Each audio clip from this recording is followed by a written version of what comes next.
सोचो, रक्त की आखिरी परिणति वो है वीर।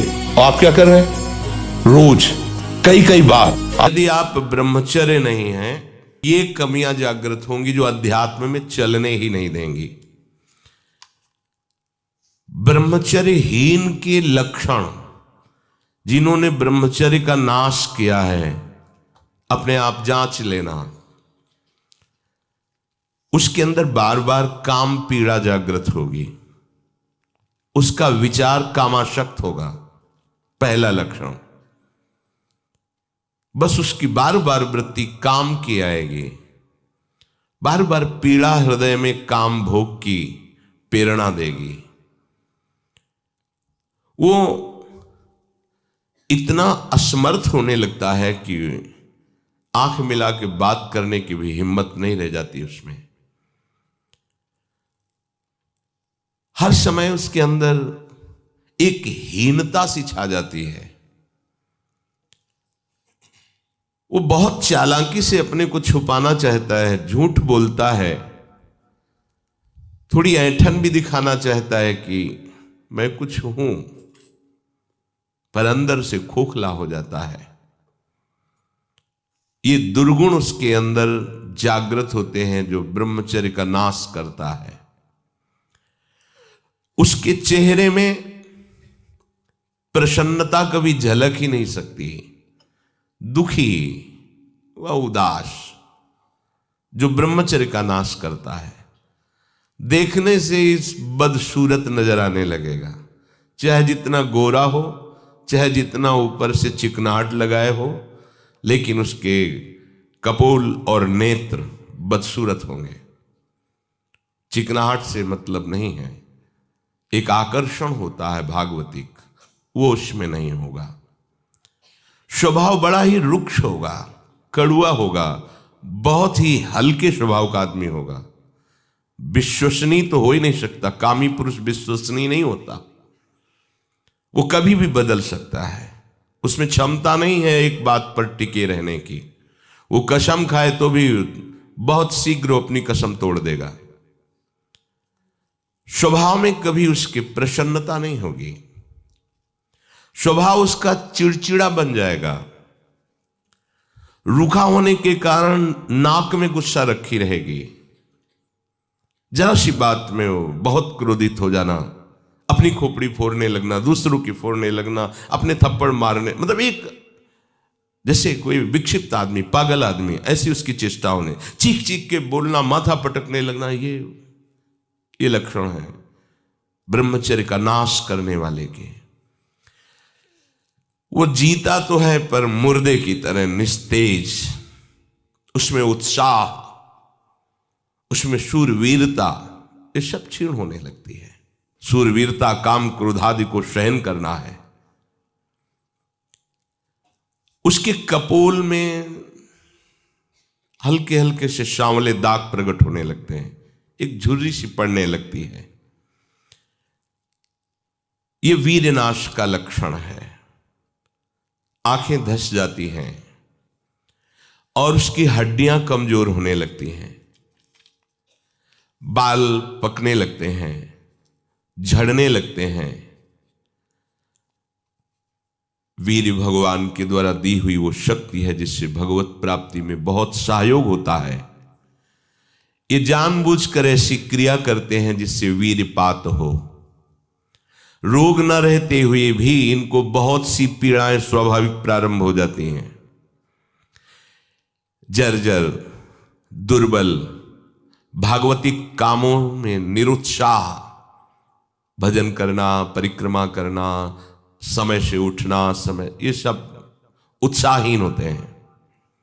थोड़ा भी परिश्रम या मेहनत करने पर हांफने लगना, थक जाना, दैनिक दिनचर्या बिल्कुल ठीक ना होना, चित्त में बहुत सी कुचिंताएं बढ़ जाना, थोड़े से डर की बात आते ही हृदय में ऐसी धड़कन होने लगना, भयभीत होने जाना, थोड़ा सा दुख एक पहाड़ जैसा लगना, थोड़ा सा भय ऐसा लगना कि अब क्या क्या होगा, घबराहट पैदा हो जाना, बार बार भूख लगना, पर वो भूख पचाने वाली नहीं होती, वीर्य नाश करने वाले को बार बार खाने की इच्छा होती है क्योंकि उसका लीवर खराब हो रहा है। ये अच्छा लक्षण नहीं बार बार भूख लगना कि बहुत बढ़िया लीवर काम कर रहा है, नहीं, अंदर कब्ज बन रही है, लीवर डाउन हो रहा है और आपको बार बार भूख ले रही। ये झूठ में फंसाया जा रहा है, ये झूठी भूख है जो तुम्हारा रोगों का घर बनेगी। उसकी जठराग्नि मंद पड़ जाती है, भोजन ठीक से पचता नहीं, मलबद्धता हो जाती, कब्जियत हो जाती है, परिणाम में बवासीर आदि कई तरह के रोग प्रकट हो जाते हैं। या तो नींद नहीं आने लगेगी या फिर ऐसी आएगी कि घंटों मतलब 8-10 घंटे सोए फिर भी उठे फिर भी आलस्य प्रमाद ये बना रहेगा। आंखों में हर समय भारीपन बना रहेगा, बिना किसी चेष्टा के रात्रि में स्वप्न दोष हो जाएगा, वीरपात हो जाएगा। ये उसके लक्षण है जो जानबूझकर ब्रह्मचर्य का नाश करता है। वीर का इतना पतला हो जाना कि लघुशंका के लिए जोर करने पर वीर निकल जाना बहुत बड़ी हानि है। नए नए बच्चों में जब उनसे प्रश्न करते हैं कि आपके दर्शन से ऐसा महसूस होता है आप कोई गलत चेष्टा करते हैं, तो वो कहते हैं अब नहीं करता, लेकिन पहले जब आपसे मिला नहीं था तब होती थी, लेकिन लक्षण तो अब भी प्रकट हो रहे हैं। तो कहते हैं वो स्वाभाविक वीरपात हो जाता है, स्वप्न दोष में भी और लघु शंका में भी। इसका कारण है आपने बहुत ही गलत आचरण किए हैं। ये जो हस्त मैथुन आदि क्रियाएं हैं इनके द्वारा पूरा का पूरा आपका जीवन नष्ट हो जाता है। इसे खिलवाड़ मत समझो। चाहे गृहस्थी में भी जाना हो तो खिलवाड़ मत करो। आप गृहस्थी लायक नहीं रह जाएंगे। आप जो गृहस्थ धर्म में संतानोत्पत्ति क्रिया है आप उसके लायक नहीं रह जाएंगे, आप में योग्यता नहीं रह जाएगी। इसलिए सावधान। परमार्थ में चलना है तो अत्यंत आवश्यकता ही है ब्रह्मचर्य की, पर गृहस्थ में चलने के लिए भी ब्रह्मचर्य की आवश्यकता है। जहां वो पेशाब करने के लिए जोर लगाते हैं तो वीर्य स्खलित होने लगता है थोड़ी थोड़ी मात्रा में। ये हस्त मैथुन करने वालों का प्रधान चिन्ह है। इसका परिणाम यहां तक हो सकता है कि पुरुषत्व का नाश होकर नपुंसकता आ सकती है। हाथ पैरों के जोड़ पर बिना किसी कारण के दर्द होना, कमर में, गांठ में, जहां संधियां हैं, अस्थियों का जोड़ है, वहां दर्द होने लगना। सर में जरा भी विचार करने पर दर्द पैदा हो जाना। किसी विषय पर विचार कर या मंत्र में ध्यान कर तो सर में दर्द होने लगना। हाथ पैरों में शिथिलता आने लगना। दिमाग में एक सनसनी पैदा हो जाना। कानों से शाय शाय शब्द सुनाई देने लगना। नाटक, उपन्यास और गंदी बातें, अश्लील चित्र देखने में बड़ी रुचि हो जाना। सावधान होकर श्रवण करें। भगवत मार्ग के उपासक हैं, कुछ उपासकों में जो बाहर अनुशासनहीन होकर के रह रहे हैं और उनके पास स्मार्ट मोबाइल क्या कहते हैं वो है, तो वो लोग कभी ऐसी गलती ना करें, सर्च करके ऐसे दृश्य ना देखें, नहीं तो तुम्हारा ऐसा नाश होगा कि तुम इस बात को किसी भी साधन से पूर्ण नहीं कर पाओगे। एक बार मछली की क्रीड़ा देखने पर शौभरी जैसे महात्मा कामाशक्त हो जाते हैं। एक बार वैश्या के साथ ऐसा कृत्य देख करके अजामिल जैसा संयमी ब्राह्मण भ्रष्ट वैश्यागामी बन सकता है। और आप देश विदेश की ऐसी गंदी फिल्में, गंदी बातें देखकर आप अपने को संयमी रख सकते हैं?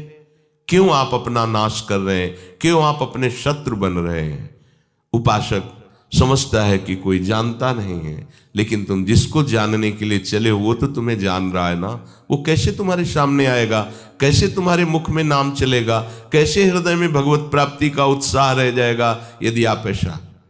उपासक को नाटक, उपन्यास, सिनेमा, अश्लील चित्र, गंदी पिक्चरें बिल्कुल नहीं। क्यों अपना नाश कर रहे हो? पर उसको रुचि हो जाएगी, जो व्यभिचारी प्रवृत्ति से युक्त है उसको ये अच्छा लगेगा।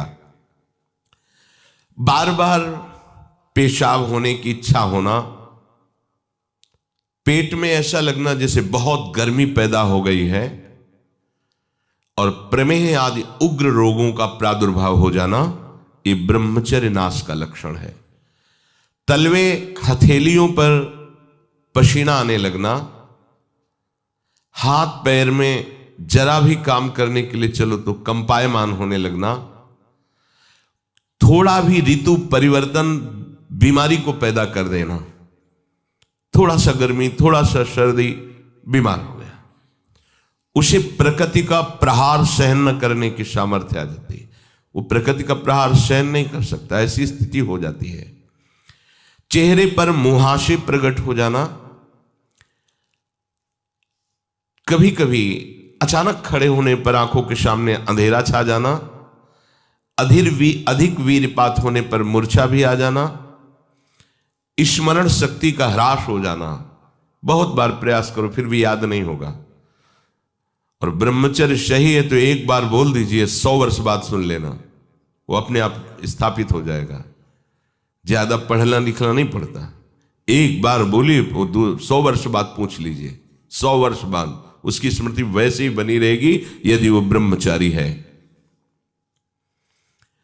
चित्त का अत्यंत चंचल हो जाना, चित्त में बिल्कुल बल ना होना कि हम विषय से हटा के प्रभु में लगा सके, ऐसी सामर्थ्य नहीं, दुर्बल हो जाना, बार बार प्रतिज्ञा करना पर उसका निर्वाह न कर पाना, आज से मैं ऐसा नहीं करूंगा, 1 2 3 फिर गिर गया, वहीं गिर गया। हर कार्य बीच में छोड़ देना, किसी भी कार्य को सांगोपांग न करना, ये वीर्य पात करने वाले के लक्षण है। दिमाग में भयानक गर्मी रहना, नेत्रों में जलन उत्पन्न हो जाना, वह बिना किसी कारण के नेत्रों से पानी बहना, बहुत कम गलती में भारी गुस्सा आ जाना, बहुत कम लाभ में फूल जाना, अहंकार आ जाना, कम लाभ में भी कोई लाभ नहीं, छोटी मोटी वस्तुओं के प्राप्त होने पर अहंकार आ जाना, माथा, कमर, मेरुदंड, छाती, इनमें बराबर दर्द बढ़ते जाना, बड़ी हालत खराब हो जाती है। ऐसे दर्शन हुए ऐसे जनों के, आंखों से दिखता नहीं, 28 वर्ष के होंगे वो लगभग, वैराग्य इस कोटि का कि आप सोच भी नहीं सकते, बाहरी बस लंगोटी अचला और फुटपाथ में पड़े रहना। और पूर्व विद्यार्थी जीवन में विद्यार्थियों के साथ हस्तमैथुन करने का अभ्यास वो इतना दृढ़ हो गया था कि 10-10, 15-15 बार एक दिन में स्वाभाविक ऐसे, तो उनकी हालत ये थी कि आंखों से दिखना बंद हो गया था, खड़े होने की सामर्थ्य नहीं। तो हितधाम में एकांत में मिलके कहा था कि आपका जो ब्रह्मचर्य का प्रवचन सुना हो हमें, तो ऐसा लगा कि शायद आप उपाय बता सकते हो। तो हम कहा हमारे पास कोई, हम आयुर्वेदाचार्य है नहीं, और दूसरी बात है कि ये चीज आपके हाथ में है, अगर आप नहीं रोकते हैं तो आपको ऐसी दशा में पहुंचा देगा ये क्रिया कि आप किसी काबिल नहीं रह जाएंगे। रीढ़ की हड्डी कमजोर हो जाती है और उसमें सीधे बैठने की सामर्थ्य खत्म हो जाती है, वो झुकाव ऐसे, वो झुक करके ही ऐसे बैठना। वीरपात करने वाले के मसूड़े में फूलना, मुख से दुर्गंध आना, शरीर का पसीना दुर्गंध युक्त होना, ये वीरवान के यहां से दुर्गंध नहीं आ सकती। जो वीरवान अर्थात जो ब्रह्मचारी है उसके यहां से दुर्गंध, उसके मुख से दुर्गंध नहीं आएगी, भले कुल्ला करे या ना करे, ये वीर में सामर्थ्य होती है। नाक के साइड में यहां कालिमा आ जाना, फिर वो कालिमा धीरे धीरे कपोलों में बढ़ते जाना, ये वीर्य नाश का लक्षण है। वीर्य नाश से उदर लंबा होना, पेट बढ़ना शुरू हो जाता है, आंतें बढ़ना शुरू हो जाती है, उसकी वाणी में मृदुता नष्ट हो जाती है, कर्कशता रुक्षता आ जाती है, उसका स्वभाव अप्रिय बन जाता है, छाती की हड्डियां दिखने लगती हैं, वो ना तो लोक में ना परलोक में किसी भी कार्य में उत्साह करने लायक नहीं रह जाता। वो जरा सी भी बात में बहुत बड़ा अपने को अपमानित होना समझता है। ये वीरपात से उसके अंदर दोष प्रकट हो जाते हैं।